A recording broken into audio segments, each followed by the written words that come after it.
Alright guys, so we're back into the truck today, and one of the first things we're going to do is remove the carrier for the spare tire. I think there's just some bolts up at the top we can just break off. They're definitely not going to come loose, they're just going to break. Feels like it might be a 10 millimeter. I think there's two, and we'll undo those and drop this down so this chain stops hitting everything in sight. Well, there you have it. It's two 14 millimeter bolts actually. They felt so small up there. But the assembly is still good, so I'll keep it as a spare if I ever need it for something in the future. But just a cleaner look without that chain dangling down. So I got another project to work on right now. Over there you can see there is no CV axle going into that wheel. And we are going to be doing the same thing on this side. That side broke and had to be cut, and this side is just going to get cut for now. No more four-wheel drive. It doesn't even work anyway as a three-wheel drive.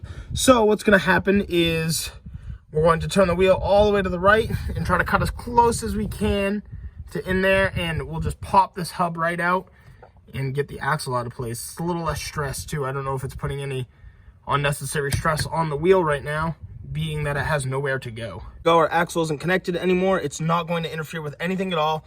There's a part of the shaft. This is like the middle of the axle that we cut out. That is some thick metal. Was not very fun to cut, but it's out for now. So like I said, it's not going to interfere with anything and should just help us out in the future. Eventually, we're going to swap over these hubs so they will be two-wheel drive spindles, hopefully drop spindles, and everything else. So, you know, just moving it out of the way so I can convert to that later. Hey, what's up, guys? So just a funny clip I wanted to add. Cutting out that CV axle sent me to the hospital at 3 o'clock this morning. I had literally metal in my eyeball. So that sucked, but definitely the commitment to the game, you know. We're doing good though. The metal's out. Hopefully it doesn't get infected, and back to working on the truck. All right, guys, so I figured I'd give you some insight on what our next project for the truck is going to be. As you can see, we have some lift arms that came with the Rough Country lift kit, but we are lowering the truck down. So I'm going to try to go back to stock 4x4 upper control arms. Now, the downside is on a two-wheel drive, when you lower it, if you're running static, you can go to a 4x4 upper control arm because the track width on a 4x4, I think, is just a little bit longer. I don't know the exact number. We'll say like an inch. So that extra inch helps get rid of your negative camber. Well, right here, I won't have that extra, like I can't swap from a two-wheel drive to a four-wheel drive upper control arm because this is a four-wheel drive. So this lower control arm is a little longer, I'm assuming, than the two-wheel drive. So I might be running some light camber, and at some point we might swap to adjustable upper control arms. But for now, we're going to run factory just because it's strong, and I like the setup. With that being said, we now need to switch to smaller front shocks, and then eventually we're going to move over to two-wheel drive, 2-inch drop spindle. So we're going to get rid of this locking hub. This does nothing for us anymore. This is completely useless. And the only reason I need to swap to that hub assembly is so in the future I can run Dayton's wire wheels. The whole thing behind it, you know, just the way they bolt on, because they're not lug nuts, it's a big center nut. So we're going to need that space to be able to run the Daytons. And I can't do that with a locking hub. So when we do that, I might have to swap over my brakes and everything else. I mean, there's so much that's going to start going into this. It's getting a little crazy, but essentially if I swap hubs, I'm not sure if I can keep running my four-wheel drive discs. I might have to swap to two-wheel drive, which means I got to move my caliper because my caliper is dual piston as to the single piston on the two-wheel drive. So there's a lot that's going into this right now. Once we do 2-inch drop spindles, smaller shocks, crank down the torsion bars, and figure out the whole brakes setup. And in the back here, we also got to try to find two-wheel drive shackles. Bolt to bolt on this is 5.5 inches in distance. On a two-wheel drive, it's like 3.5. That's 2 inches difference. So if I run 4-inch lowering blocks, 2 inches there, max out my torsion bars and run drop spindles with the smaller shocks, this should get this truck right on the ground. The downside with a 4x4 though is the factory body lift. These mounts all sit a lot higher than they do on a two-wheel drive, and the body mounts are a lot bigger. But don't mind the rot. If you've been watching this series, we are in the works of restoring this truck and getting a new bed for it in the spring or summer. So don't stress it. It's ugly, and that's okay. So I was just going through my parts shed, and look what we found. I found, I need this little panel right here. You can see how it unclips. Hopefully we can unclip it safely and install that in the 4x4 to get rid of that light bar switch I have in there. Very small clip, but it's the small details when you're building a truck. Gotta remove that beep. All right, here we go. Pull that out. You can see it's been dremeled out a little bit, but I don't think that should stop it from fitting. Just want to put it straight on. Click. Bam. Not bad. Look at that. We have a factory panel again. So weird without the switch there. I'm so used to it, but hey, it's got to happen. And it looks good now. Looks clean. Well, I had a little bit too much free time, and I'm thinking I'm finally going to pull the trigger on this. I'm going to remove my washer fluid reservoir and all the lines and everything that goes to it. I don't have it in this truck. I like the bare bone look of just having, you know, clean inner fenders and things like that. Now, I could be wrong, but I think when it's hydroed, the cylinders will cut a hole through the inner fender and they'll come up in a little bit. I'm not too sure. We'll figure it out when we get there. We're going to probably want to weld up that if we're not going to be cutting a hole in the future, because that is rot. So we want to get rid of that. Just right there, though. I mean, everything else is pretty solid. It's just right here. I don't know why it started to rot, and I poked a hole through it. But yeah, we're going to remove this now. It is 3 10mm bolts. Got one there, one there, one there, and I think that's all that holds that in place. And then we're going to unrun the line that goes up in here, and I'm going to leave the little spigots that come out of the hood. It would look ugly if they were just holes there. Right on the back side of the reservoir, there's just a little sensor you just got to disconnect and a little hose. Super easy to do. And just like that, that opened up a ton of space. Thankfully, this didn't start rotting or anything. Now we just got to unrun this line. It's pretty easy. I mean, everything's just on clips. Literally just break it off, pull it out. Pretty simple job. Keep pulling. Bam, look at that. We'll just cut this off for a cleaner looking a little bit. And look at that. Literally out of the truck. The only thing I don't like about doing that is now we're left with a random wire that goes to nothing. But that's okay. This truck is not going to be performance by any means. This one is full-on lowrider. But eventually we'll clean up the valve cover at some point. I mean, it's pretty easy to do. And I'm still playing on whether or not we'll remove the AC. I just love simplicity, so less things running, less things to break, makes my life easier. One thing, though, I might do differently on this hard body. Every time we get a hard body, I always change out those vents with the lights, but I really like them on this truck. Usually we go to the billet style vents, and I change the corner lights to the blinker. But who knows, I might leave that on there. It kind of gives it that old school traditional style. Oh man, look at that. We just got our first snow of the year. Some funny designs down the truck. Not too bad though, no real snow. I mean, at least it's raining. But we're gonna pull my truck in right now, and we're gonna start working on getting those new front shocks, and we'll feature James's car with a little cold start. She is not liking that cold. Carbureted things, you know. Much better. All right, we gotta move this truck out of the way, and then pull that one out into the garage. So the nice thing is it's only like 30-something degrees out right now, but that's not even that bad. We've done way worse and way worse temperature conditions. So this is beautiful. This is such an amenity to have right now. I'm gonna let the truck dry off for like an hour or so. Then I'm gonna push it back and give myself some room to work on it. All we're doing is lifting up the truck and removing the shocks. So I might even leave the wheels on. I might not even pull them off, we'll see. So I'll let you guys know when I get it up in the air. So check that out, about 27.25 in the front. And if we bring it to the rear here, we're looking about 26. So we're 1.25 inches higher in the front. And again, the reason why we're higher in the front, not by choice, but when I was cranking down the torsion bars, we cranked it to the max. Who knows, I might have even gone a little further below what I was supposed to. So when I take that shock out, it could instantly drop the inch. So we're gonna find out as we go.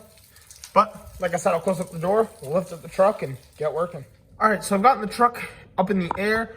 Let's be real, it's always gonna be easier to remove your wheel, but this is so out of the way, it's so small. Everything is pushed to the left. So I'm gonna have to say, that's probably like a 5/8 or a 15mm bolt. I think that's a welded nut on that side. Who knows, it might break, so I might have to put a wrench on it. I might be fine, but right there. I'm gonna need to use some of these strip sockets again. These are your best friend when you deal with rusty cars. So we're gonna try to plug that 15 on there, and it gets tighter as you loosen it to help extract that nut. I think in most cases, it's usually a nut and bolt though. You might wanna spray some PB Blaster on this too. It'll probably help your travels. Well, even these strip sockets just stripped it more. So that bolt is definitely gonna end up getting cut, I think. So we'll just start with the top. I got a 15 millimeter strip socket on here, and I thought it was turning, but you do have to place something right here on this shaft to keep this shaft from turning, so you can break this this free. It's definitely a mess. Working on main vehicles is not enjoyable. I'll put some vice grips on it. If it doesn't come free, I'm just gonna end up cutting it out. It's probably it's always my best bet.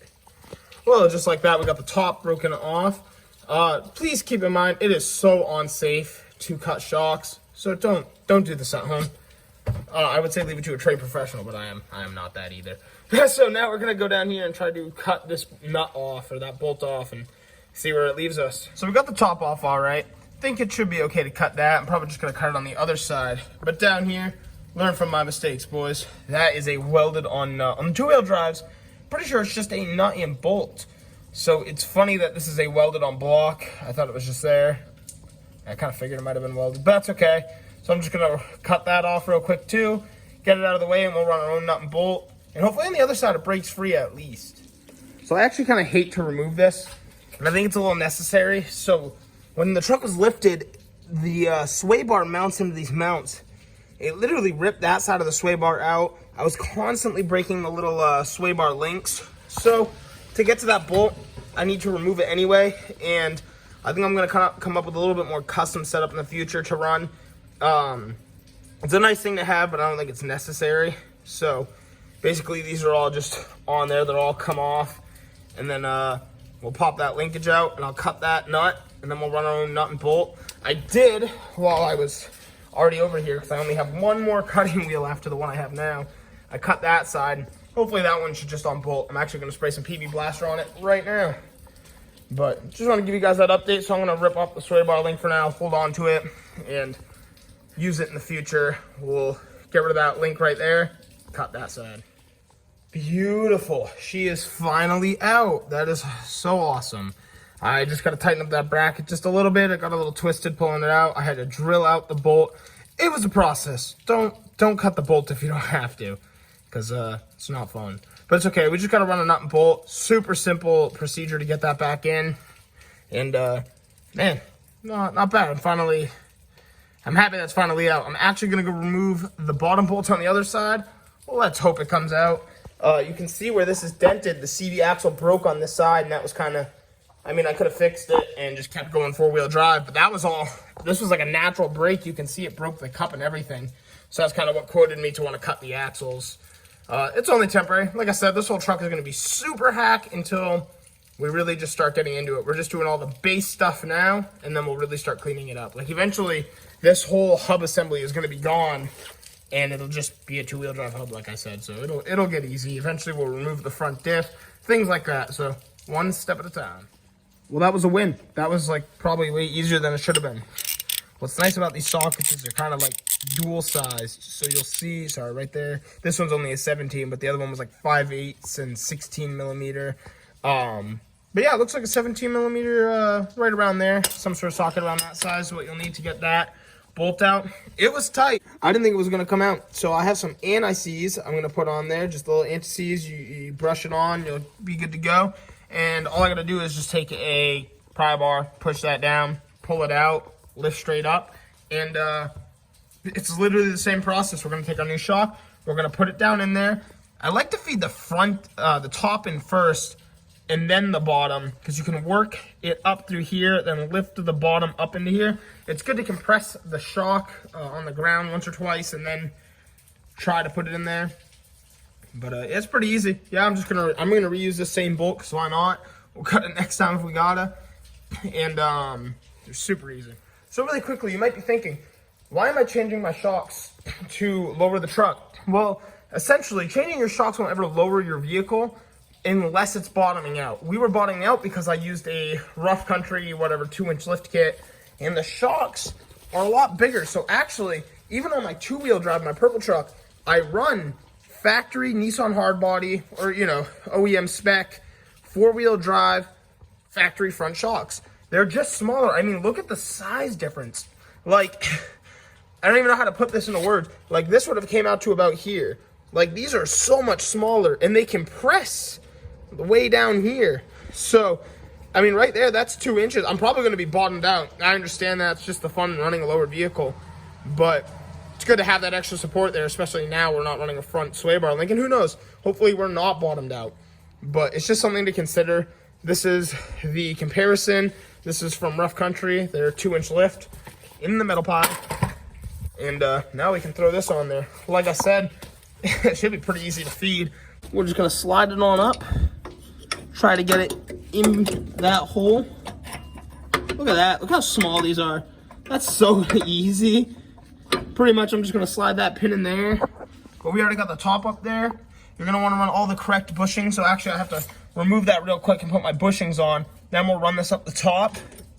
Oh, it's so nice though, how small this is. Like, I don't even really have to compress it. And it's so easy to compress, which is so nice. Time to assemble. It's super easy. You put your washer, you put your bushing, you put this in through the shock mount, and then you do the exact opposite where you run a bushing and then the top washer, and the nut goes on top. And in between the bushings, like I said, is that shock support. And look at that. That is beautiful. We got our bolting down there. I put plenty of never C's on there. I even put never C's on this bolt as well. Well, you know, whatever, the threaded structure of the shock. You're going to want to hold this boot with your hand. I'll call it a boot for now. And tighten that down to make things easier for you. It was a 5/8 socket for me. Your new shock should always come with a new nut. You wouldn't reuse it, and you don't want to. The lower bolt is fine. It's a heavier bolt right up there. Always replace it. But yeah, this side's good to go. So we're going to go to the other side and put that shock in. All right, the shocks are in. We're going to straighten out our wheels, drop it, and see where it leaves us. Okay, the new shocks are installed. I brought it in and out of the garage, up and down the driveway. So hopefully it settled just enough to now mess with the torsion bars. So we're going to get under the truck now. We're going to want to lift it up a little bit on each side. And I showed you in the last video how to mess with the torsion bar, so I'm not going to get too deep into it. But there's a little nut down here. As you loosen it, it lowers the vehicle. So that's what I'm going to work on right now. We're going to lower that down to roughly match the back end for now. All right, so I have a great example of it right now. You can see if I grab this bolt, I can push it up and down. So I'm actually going to have to tighten it now and make sure it's snug. Loosening your torsion bar is kind of, you know, a hack thing, but every mini truck does it, not just me. But you definitely don't want that loose like that. Okay, so remember, we're at 26 in the rear. In the front now, we are 26, baby. Just a hair under, which is completely fine. It's okay if the truck has a very, very, very, I mean, that's not even noticeable to the eye kind of rake. But, ooh, it's looking better every time we mess with it. I do have to say, though, it is so exciting. They look so sick together. Like the wheel gap is probably always going to be pretty rough on this. I mean, that's a huge gap. But it is lower. Like, I'm definitely seeing it. We just need those torsion bars to settle, make sure they're tight, and hoping that's, like, the last step for this, and we can pretty much wrap up the video. All right, moment of truth right here. We went about 26. Look at that. We are on the money. 26. That is beautiful. Tightened up this side just a little bit and brought it up that ½ inch. So we are 26, 26, 26, 26 squared all the way around. That is beautiful. Oh, I'm so excited right now. That is big height. It actually sits level now. It does look like it's got a slight rake though, for whatever reason. And what's funny too is this is the 4x4, so it has a factory body lift. So essentially, like, if I was in a two-wheel drive, I would be like 2 inches lower. I mean, check out my suspension. That's pretty low for a 4x4. It just looks so high because of the body lift. I mean, not on the ground yet, but not far from it either. So that's a just a cool thing to kind of take into notice is we got this thing towards the ground quick. And I don't know why, it looks like we have such a rake there. I guess I measured from the ground to the fender flare. Maybe it's got a bigger wheel opening in the back. So I guess my next step is in another video, we'll find another way to measure maybe the center of the wheel to the fender flare or something. Because that back end's looking like it can come down now as well. And we'll do that with the new leaf spring hangers. A quick note too, before I finish off this video. I keep talking about how the truck has a rake. And I am correct. I measured from the floor to the body line. I chose a point on the body line and it's like 31 inches. Back there is 33-ish. So that's awesome. Once we put in the new leaf spring hangers, it's gonna bring the tail end down and level it right out. Well, thank you guys so much for checking out today's video. Really, we were just hanging out, learning with me, you know, throwing in the new shocks and lowering it down a little bit more and everything else we did. But again, thank you so much for checking it out. Don't forget to like and subscribe, and I will see you all in the next one. Hopefully we'll have some real exciting videos coming out soon. Thanks for watching.